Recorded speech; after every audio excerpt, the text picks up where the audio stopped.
Hello mga kaibigan, welcome to Indirining Kusina. Ayan oh. Bagong bagong pita sa garden natin oh. Mga dahon-dahon lang mga ulam sa pobre mga kaibigan. Dasok.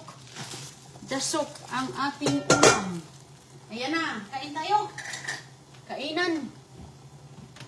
Ayan, lagyan lang natin yan ng tuyo, konting konting tuyo, mayroon tayong suka. Ayos, okay. Ayan. Kaibigan, takpan natin ng konti to. Lutuin natin ng al dente lang pagluto nito mga kaibigan para hindi siya masakit. Para hindi madulas-dulas. Hindi masyadong madulas-dulas. Ayan, busy ako kasi mayroon akong ginagawa doon sa labas kanina. Oh, nag-ayos-ayos ako sa aking mga halaman, mga tanim. Ngayon lang tayo makakain, no? So, ayan. Meron tayo ditong kalamansi, oh. Ayan, kalamansi. Lagyan natin ng kalamansi, mga kaibigan. Ayos na yan. Oh, may tuyo. Insaladang. Wala nga tayong insaladang alugbati. Wala na nga tayong hindi na ako kumain ng ang tawag dito, yung mga sa labas, yung dahon ng mga sibuyas ba? Hindi na ako dito lang. Okay. Okay. So, pigain natin ang ating para ito maging al dente. Okay na po siya.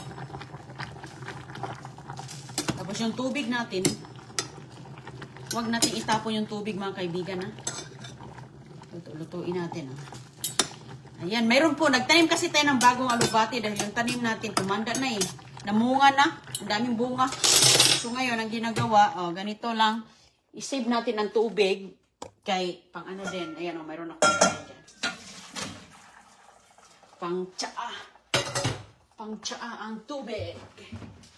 Okay, lagay natin dito at mayroon tayong honey na bigay ni Ma'am Lisbeth. Oops, ayun tubig oh.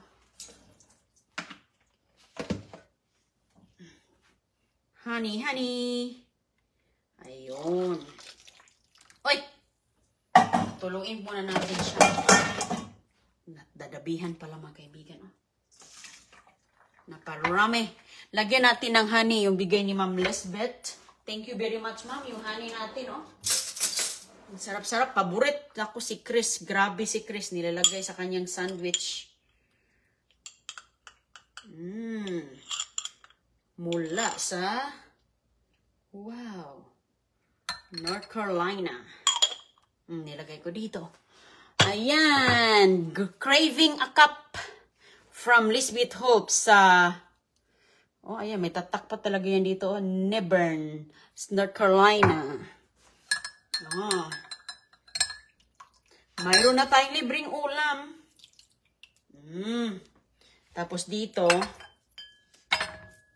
insaladang alugbati. Konting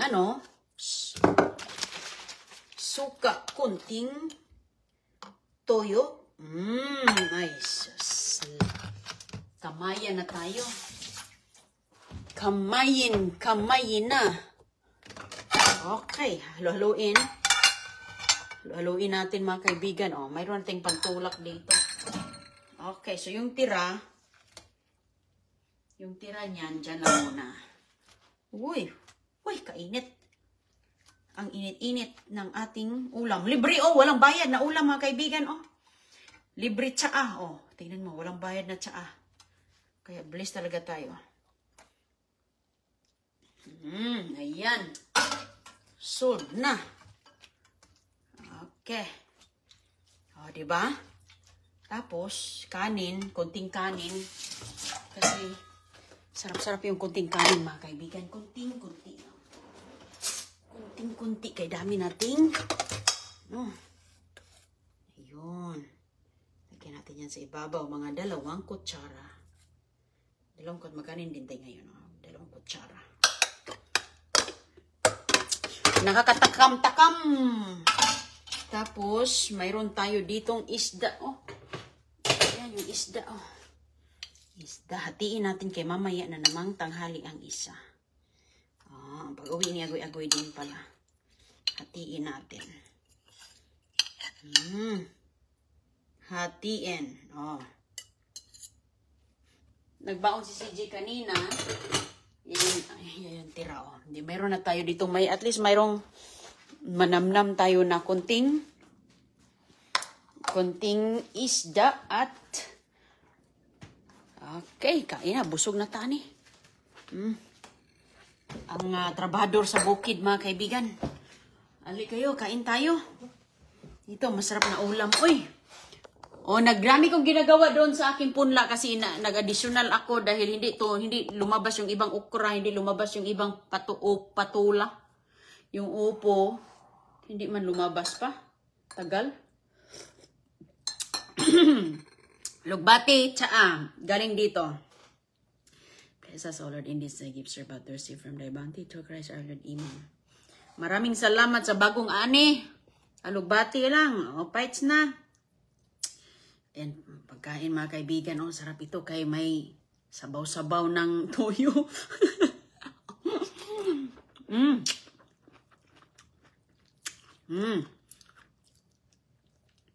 Kapag may sabaw-sabaw ng tuyo, ayos na talaga.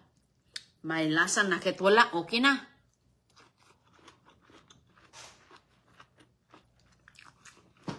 Sa susunod, bagoong pala lagay ko, kalimutan ko na.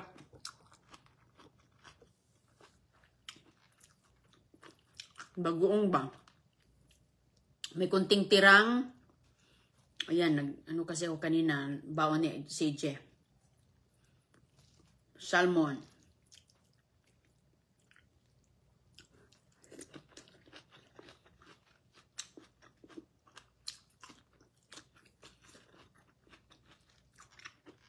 Bilisan ang kain. Kaya, yan.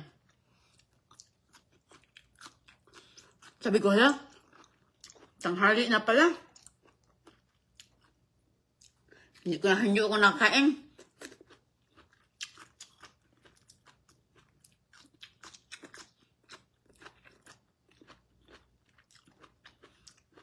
Sarap ng al dente na lugbate.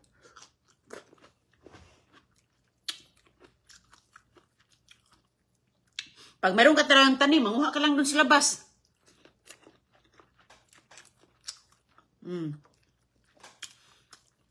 Manguha ka lang sa labas. Ang hindi man malagaan ang alagain ang lubale.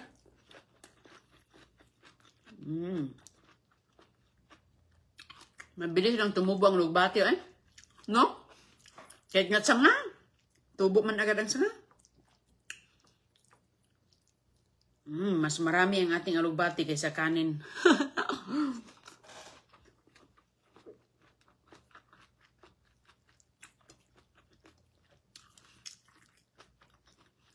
Kahit hindi lutuin, kahit hindi mo lutuin ng alugbati, pwedeng pang salad.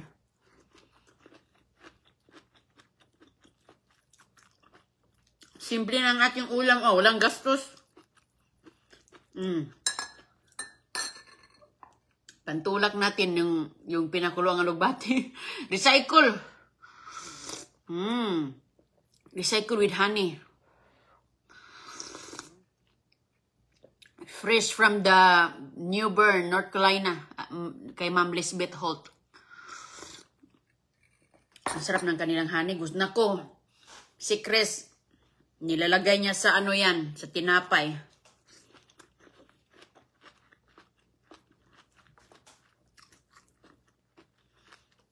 Tapos may nahalo niya sa ano ba? Peanut butter.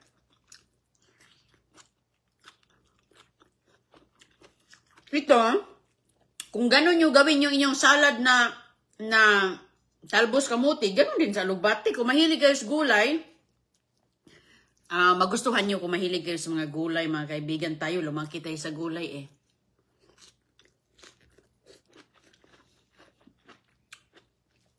At saka, napaka-healthy ito.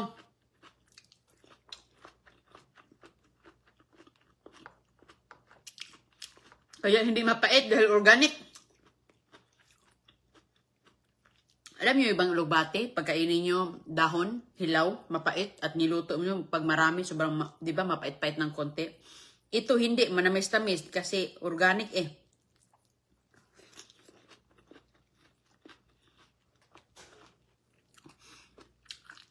Hindi tayo pa bagal-bagal kumain mga kaibigan dahil baka mamaya uulan na naman.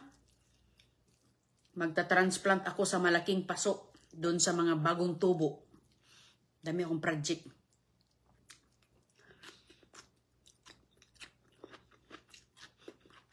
Kasi kapag maulan ang panahon, yan ang panahon ng pagtatanim. Hindi ka magtatanim na sobrang init na. Maluto sa araw. Diba? Kaya sa inyong lahat dyan,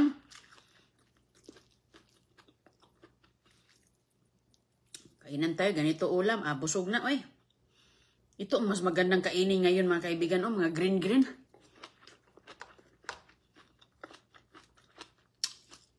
Kunting isda. Sarap talaga yung kalamansi, oh. Bahog na. Okay na, nabahog na siya. Kunting tuyo lang to. Kaya siyempre, maalat-alat din. So, tamang-tama lang.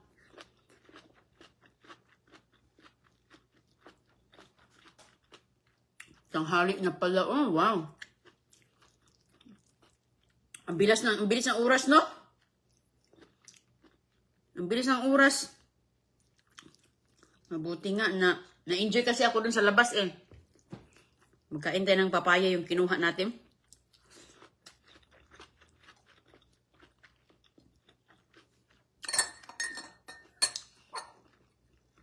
Pinatulog ko pa sa labas.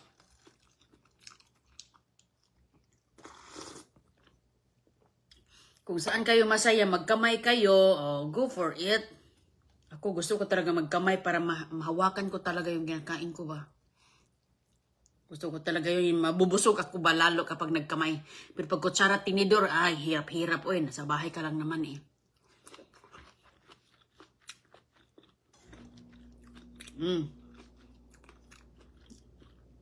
Yung buto, pwede yung itanim natin ang seeds.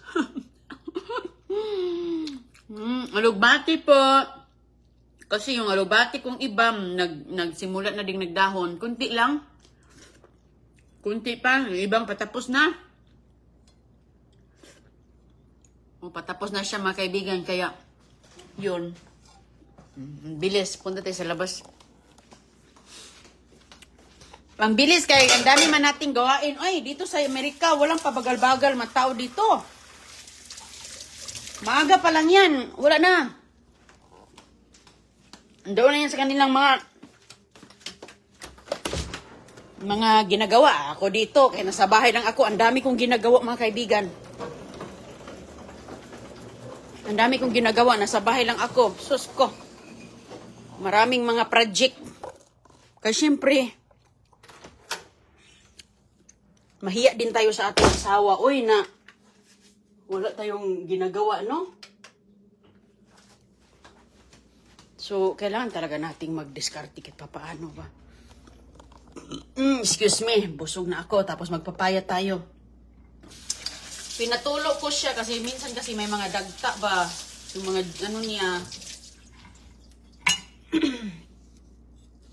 Ayan, ito. Diretso yan sa ating garden. Pampataba. Tingnan natin mga kaibigan anong surprise ang naghihintay dito kasi minsan hindi ako binibigyan ng mga seeds. Uy. Ano to? Ano siya parang hindi naman siya ano, ito malinis. Malinis. Ano yan siya mga kaibigan? Parang ano kaya yan? Hindi naman siya, hindi naman bulok. Ubos. Ito, ubos ito ni Inday Runing. Minsan nga. Ito lang ang ating snack. Busog na, oy. Tubig,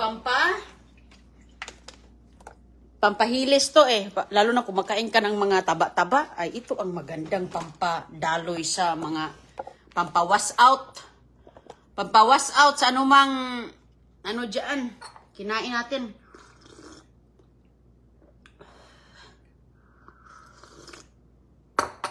Init pa. Ito, ibang kulay sa yellow, no? Pero kung buksan mo yung isa, ibang klase itong puno, yellow siya ang laman. Yung isa, orange. Orange. Pero grabe tamis to mga kaibigan. Grabe tamis to kasi hinugs po na. Wow, parang nakakatonsil. Parang kang kumakain ng kidney sa tamis. Pero buya, ganyan talaga. Ganun talaga, di ba? Pag magpahilod sa puno, matamis talaga.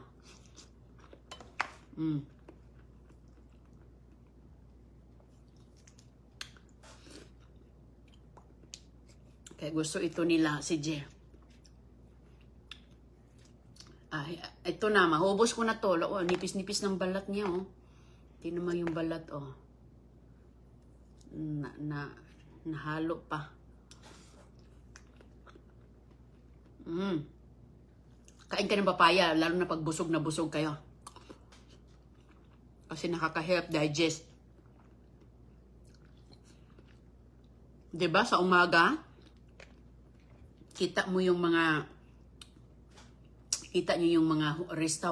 hotel dito. Pag umaga, may mga papaya sa kanilang doon sa Panama ba?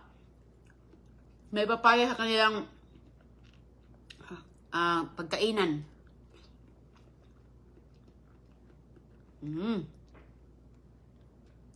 Masarap ito kainin, lalo na sa mga bulele at na wala pang ngipin. Ito.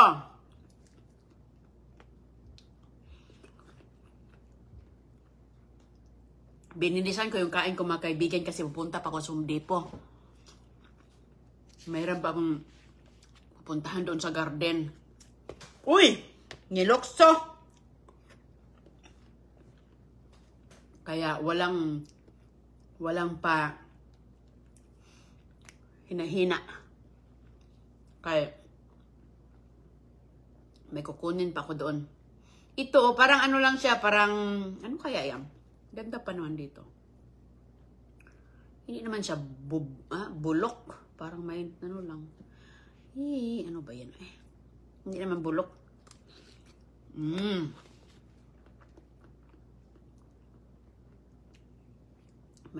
Para sa ano to, pang garden to. Yung mga balat, ay sus, mataba ang aking mga, ano nito ba? Gulay. Isusok ko muna to overnight ang mga dahon, itong mga balat niya. Overnight. Tapos the next day, pwede mo nang idilig-dilig doon. So, hindi. Tubig lang naman to.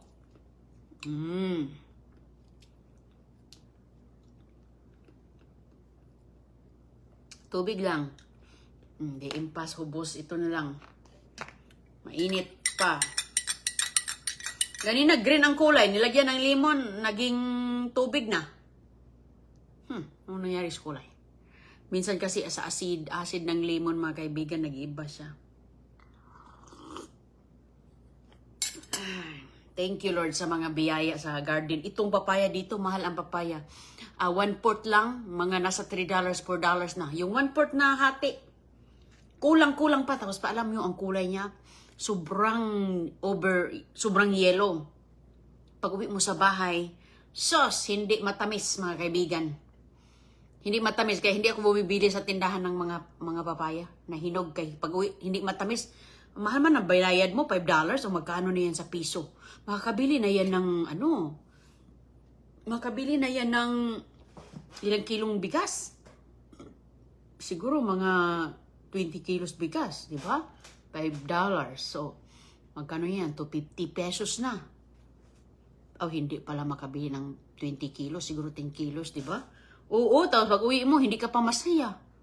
Ang dulot pa ay sakit pa ng dibdib mo dahil akala mo matamis, hindi. Kaya ngayon, thank you Lord talaga. Ang dami ko papaya ngayon. Hindi ko maubos. Hindi ko maubos mga kaibigan. Dami pa sa taas. Pero maganda din yan mga kaibigan. Yun yung aking abono. Para hindi na ako bibili ng abono. Organic ang ating abono. Binabaon ko yan siya.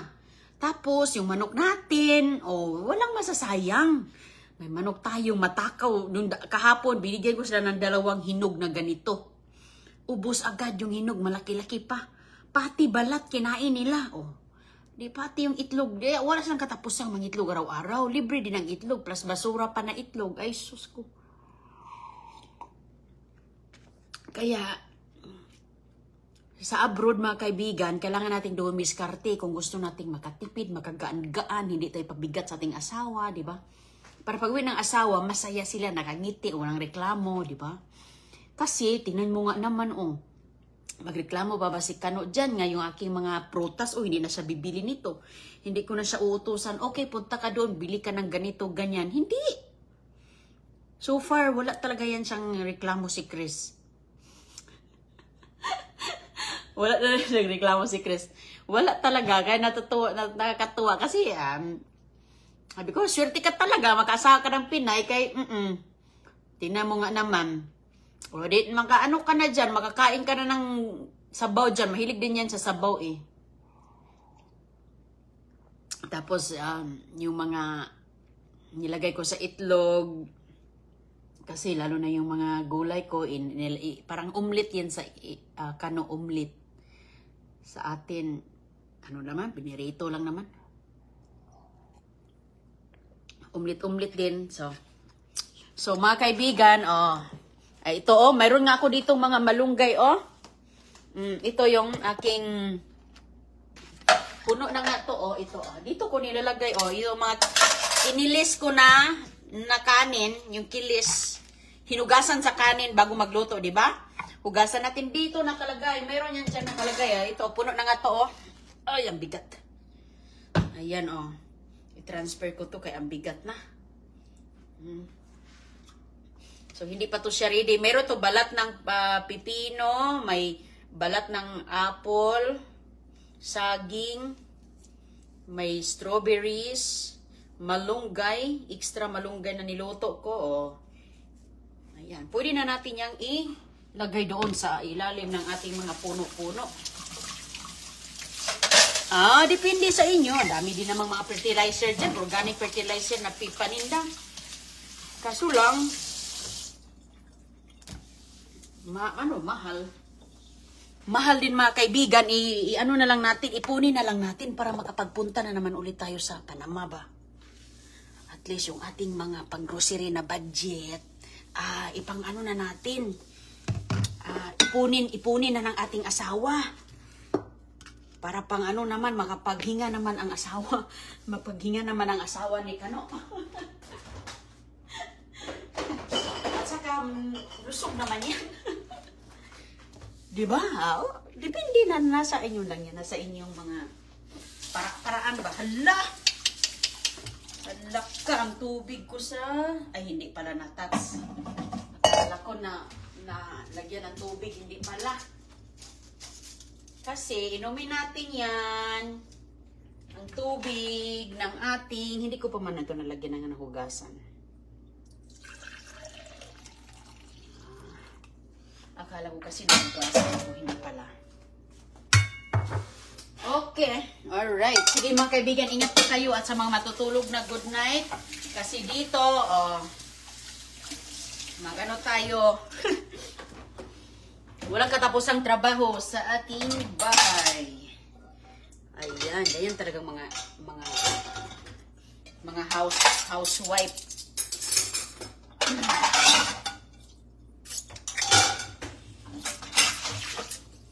Ang mga housewife na walang pahinga.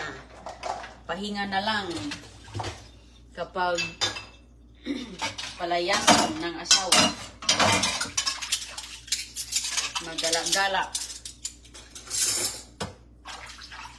Ayan, na. May isang alugbati. Alugbati. May 3 akong itlog na natira sa nakuha. Ayan. Manguha pa tayo ng itlog doon mamaya kapag matapos na sila. Kay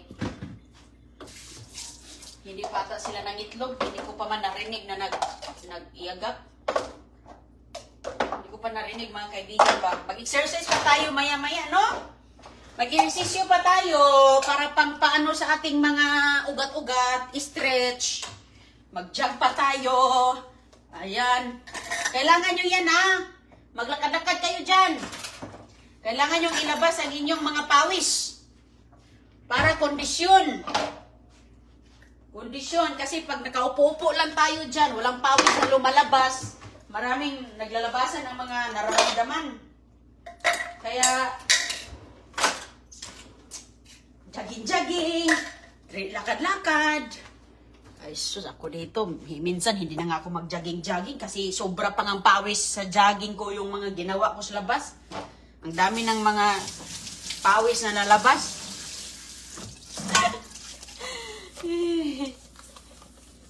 Kaya mga kaibigan, nakikita nyo, andito na ako sa Amerika, pero itim na itim pa rin ako, no? Kasi, lagi ako sa outdoor eh. Lagi ako sa labas, mga kaibigan. Yung hindi ako lumalabas, siguro puting-puti ako ngayon. Siguro yung mukha ko parang artista. Parang artista eh. Paano na tayo makapagbukang artista eh? Lagi tayo sa labas, tapos pag maarawan tayo, iba ang epekto, no? So, hindi talaga tayo pumuputi. At saka dito, mainit dito. Kaya yan. Alis pa ko mga kaibigan yung oras ko. Lagi tinitingnan yung oras ko. Bilis ng oras dito ay parang kahatid ko lang sa ako mga estudyante.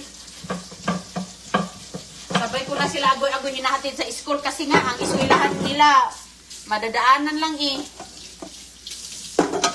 Kaninang umaga naglagay na ako ng mga composting doon diretso.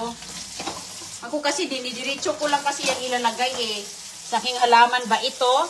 Tapos, pag ilagay ko yan siya, tatabunan ko ng lupa dyan sa gilid-gilid. Ipang ganun, habukan ba? Iganon ko yung lupa, tatakpan ko kasi may mga apple. Siyempre, yung mga squirrel na hayop. Kakalkalin yung mga seeds ng apples. Kakalkalin. Kaya kailangan mo talagang balutan ng lupa. Kaya, kaninang madalang araw, naglagay ako sa avocado, naglagay ako sa kalamansi. O, di kayo yung kalamansi natin, sunod-sunod ang bunga. Sunod-sunod.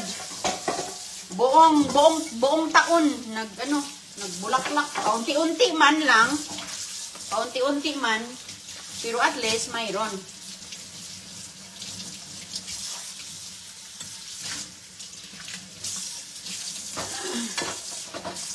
Okay mga kaibigan. Basta hugasan sa bahay, walang katapusan, no? Kasi nga, malapit na namang magtatanghali, maghapunan, hugas na naman. Okay.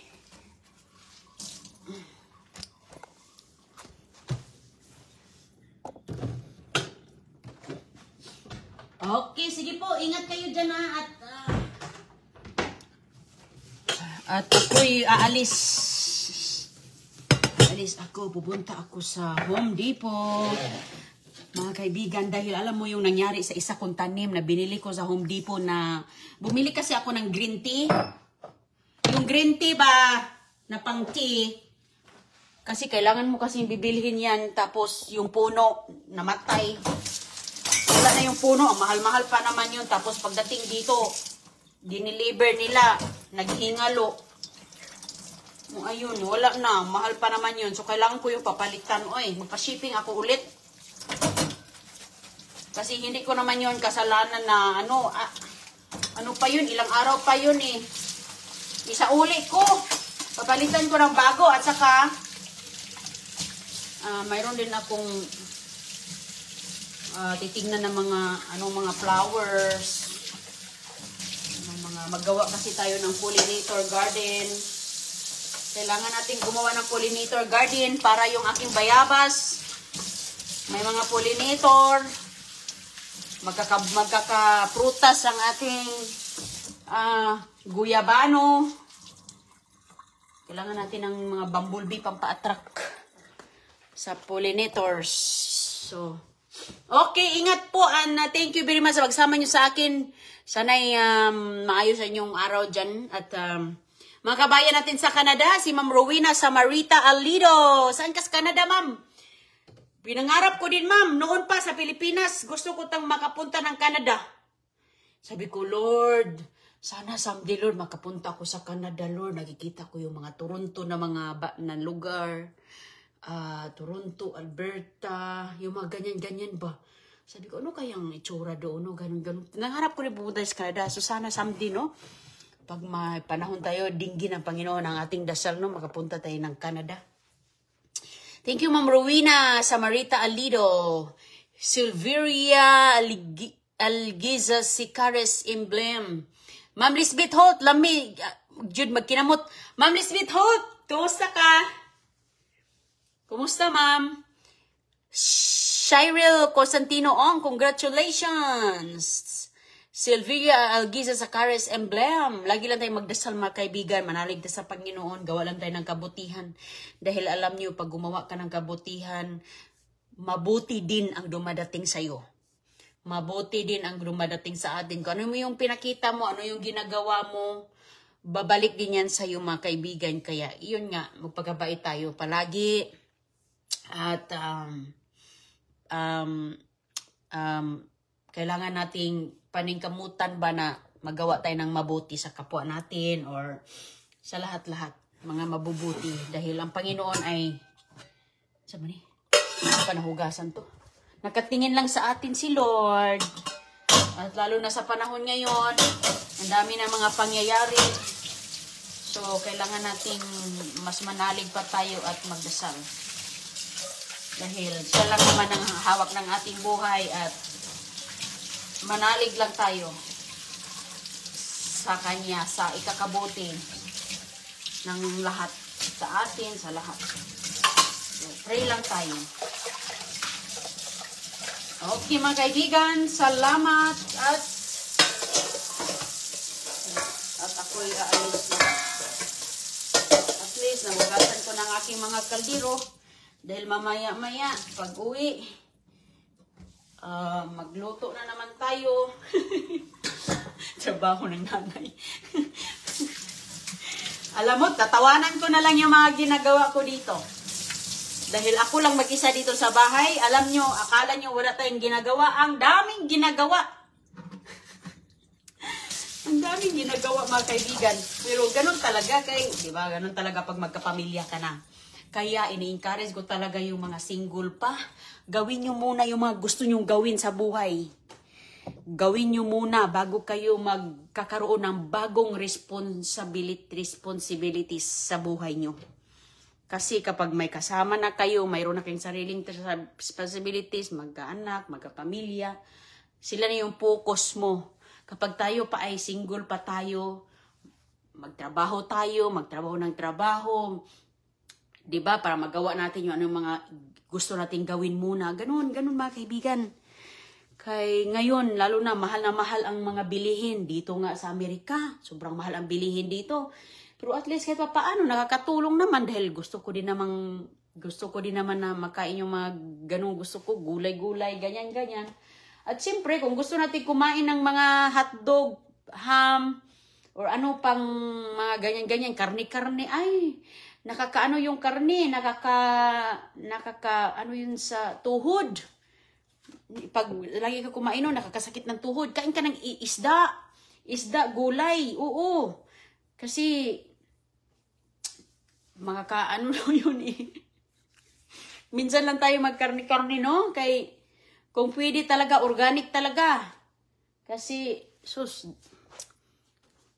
okay ba kaibigan? Ganun lang po. Basta alam naman natin ano ang mabuti at hindi, di ba? So, ingat po kayo dyan at kita lang tayo mamaya kay Alice na ako. Thank you po. Thank you. Bye-bye. Salamat.